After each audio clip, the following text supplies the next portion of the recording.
Point of view animations help us preview how architectural spaces, such as offices or factory layouts, will look once they're built.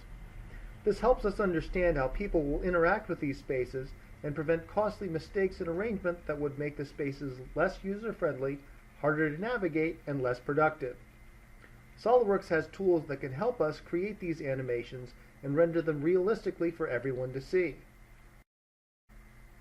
In honor of Train Day, we'll show how we can use mechanical mates to simulate mechanical relationships on the train, then animate the train along a path, using point-of-view perspective to see how our imaginary town will look to the train's engineer and passengers, much like you'd set up a factory floor.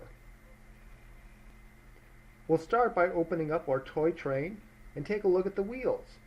A smaller wheel is on the front and a larger wheel is on the back, which drives the train. As they move along the track, they should move at different RPMs even though they're covering the same distance. Opening up the mate toolbar, we'll select mechanical mates. Selecting gear mates, we can set the ratio that the large wheel turns in relation to the smaller one. Notice the wheels turn in the opposite direction.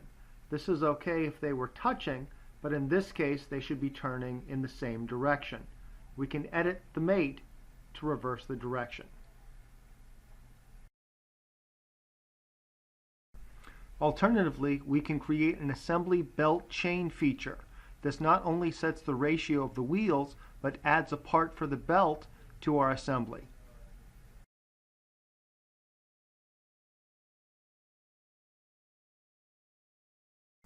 Turning one wheel turns the other. New for 2017 are magnetic mates that allow us to rapidly snap modular components such as conveyor belts together.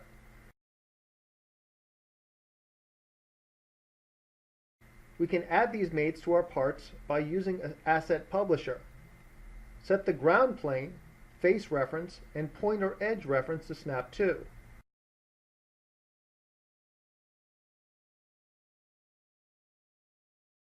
Then once inserted, we can drag in additional instances using the control key and snap each component to another.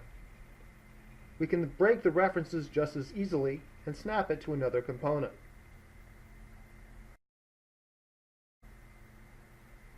Using a path mate, we'll connect the train to the track.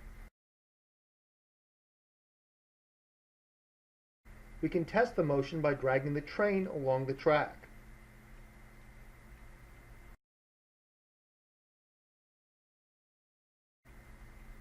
We'll then create a walkthrough animation.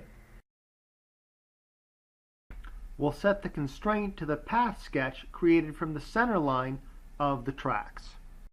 We can set the camera to show the point of view from the engineer's position at the front of the train or the passenger's view from the sidecar.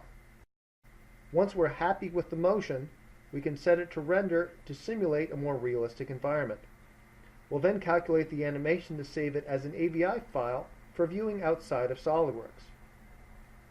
SOLIDWORKS has great tools to help us visualize architectural spaces for optimal use. Thanks for watching.